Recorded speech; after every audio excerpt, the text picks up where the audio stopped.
Hi, my name's Dan Nelson. I'm here to show you a quick Soho free art lesson where I'm going to use acrylic paints and a bunch of gloss medium to do a painting in about 5 minutes. Well, it'll take me 5 minutes to paint, but it'll take me about 20 minutes to dry in between each layer, okay? And I want to show you the magic of painting in transparent acrylics. There's my first layer. Let's dry it. Okay, layer 1 is done, is dry, and I can do number 2. And what I want you to see here is that as long as all of your colors are transparent, you can pile up any number of transparent layers and you never get mud. Never, never, never. Think of it this way. How many stacks of stained glass, or how many pieces of stained glass would you have to stack up on top of each other? You got your clear transparent glass. How many layers would you have to stack up till it got a muddy color? The answer is it would never get muddy. It would get darker and darker, but it would never get muddy. Okay, layers 2 done. Gonna dry it. Now it's very important you understand that every layer of transparent color has to be perfectly dry before you put the next layer of transparent color on it, or it's not transparent. That's right. It's hard to explain, but that's the way the chemistry works. If you put, for instance, purple right now on top of yellow, and the yellow is still wet, the purple will pick up the yellow, and it will no longer be a nice transparent color. It'll be mud. Now, at this point, you might ask, what is he painting? Can I let you in a little secret? I haven't got a clue. Okay, gonna dry it. Thanks. The next question some of you might ask was, well, do you always paint this way? The answer is no. I paint all different kinds of ways, and this is just one of them. You might also notice that I'm essentially going around the color wheel. Did you see that? I sort of started with yellow, orange, red, purple, blue. I'm going right here. And that's just because it's a little safer that way. Safer for me because I'm making stuff up as I go. So far, everything I've put on here is transparent. So far, it's really pretty ugly, but that's right. I'm going to dry it anyway. My next color is Viridian, well, no, emerald green.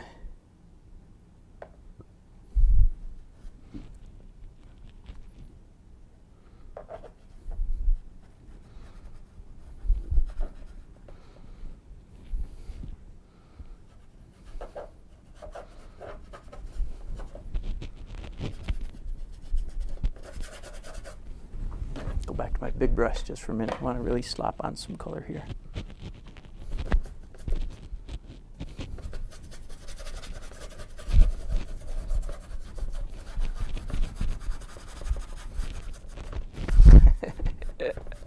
We just thought this was going to be a red-orange painting. Wrong. Okay, time to dry it. Okay, it's time to do something white. Everything I've done so far has been transparent. You got that? And the opposite you can get from transparent is white. And believe it or not, I'm trying to find something figurative in here. I'm not sure if I'm going to do it yet. We decided to roll the tape before I even knew what I was going to paint. Here's a good rule for you. Here's a good rule for you. If your painting doesn't work as a good abstract painting, then it won't work as a representational painting either. So all representational artists, and I am mostly that, have to also be good abstract painters, or they're not good painters. Now, I got a really weird thing happening here. I got a big white blob right in the dead center of my canvas, but don't worry, I'm gonna work on that.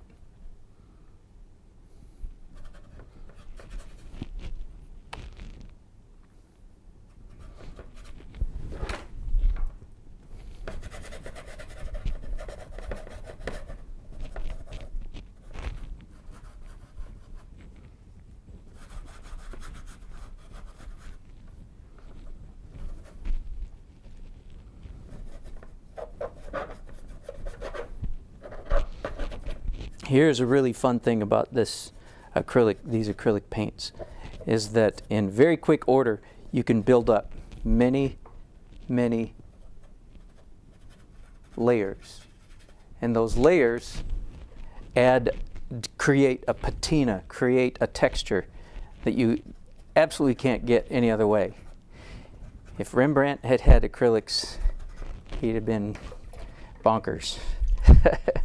Now, he might have finished his paintings in oil, the way I do, but I bet you he would have done his underpaintings in acrylic. I'm going to let that dry a minute. Okay, you want to see something cool? Watch what happens when I put a color back on top of that white.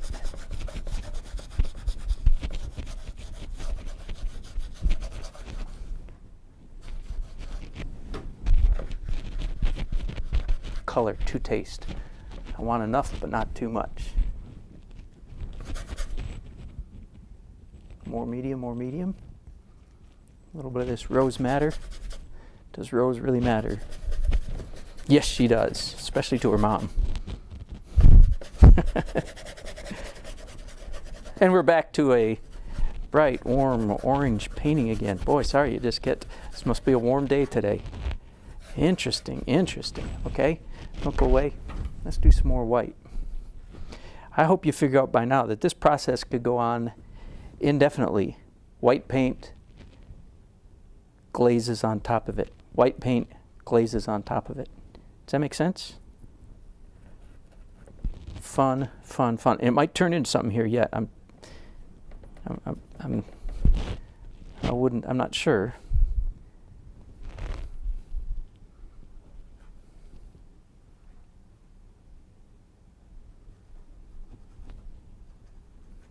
What I want you to see is the magic of transparent acrylic glazes.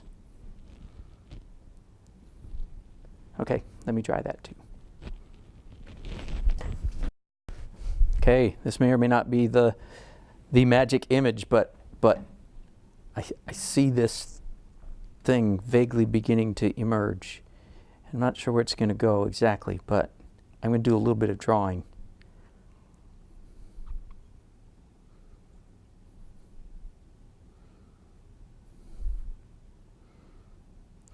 When I was a little kid, there was a local children's program on TV. Yes, they had TV when I was a little kid. Barely, but we had TV.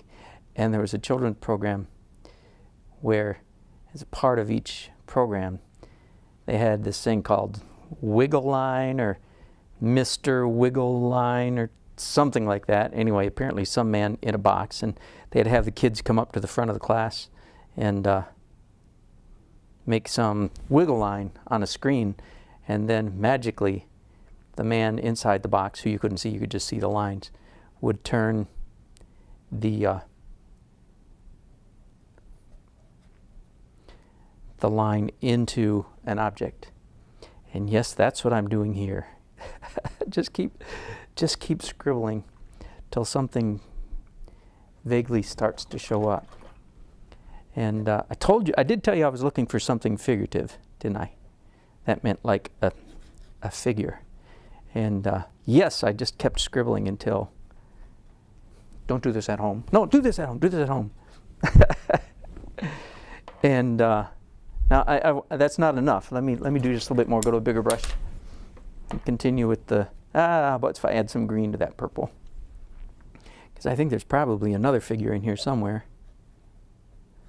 But I'm not sure what they're doing or what their relationship to each other is. I just feel like there's another figure down here somewhere. And it's not going to be violent. It's not going to be any great big message in my art. It's just going to be fun colors and shapes and lines, and in this case, also, I'm thinking more like a I don't know, a jester maybe. How about a jester? How about jesters wear those the three-corner hat things, don't they? Yeah. Okay, I gotta dry that. Be right back. Okay, I'm actually going to start using some opaque colors now. In other words, white mixed with something, and white and orange and purple and a little bit of red should make some kind of sort of flesh tone. A little bit too dark, a little bit lighter. Okay, I know you're anxious to see me finish this thing. Not as anxious as I am to get it finished.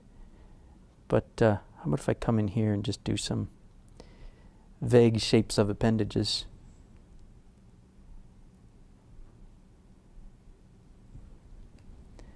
And down here in the bushes in the dark is the king and the queen cheering the jester who's dancing on their table. And I bet you really believe me that I didn't know what I was going to do. I think my lostness is quite manifest. And his mouth is up here. And he's wearing a mask, right? Don't jesters wear like a dark mask sometimes? A joker. And he's going to be wearing a red and white checkered vest.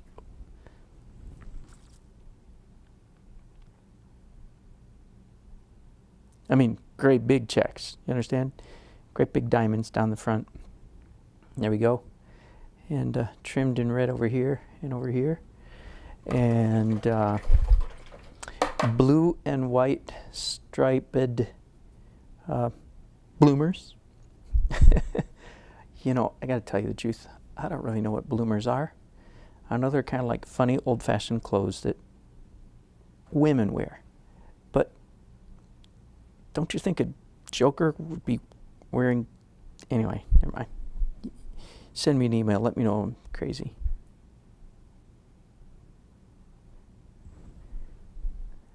And what else? Oh, his sleeves are under his vest. They're blue too. And his hat has definitely got some blue in it.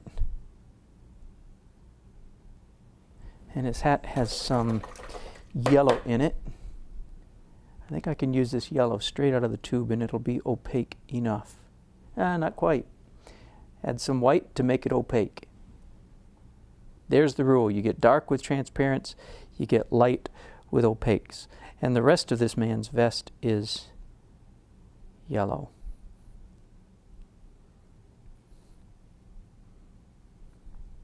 If nothing else, I hope I've encouraged you to take risks and have some fun while you're painting. I honestly had no idea where I was going. One of the things I'm going to do to this before I finish is do a glaze over this white stuff in the background. It's too white. It needs to be more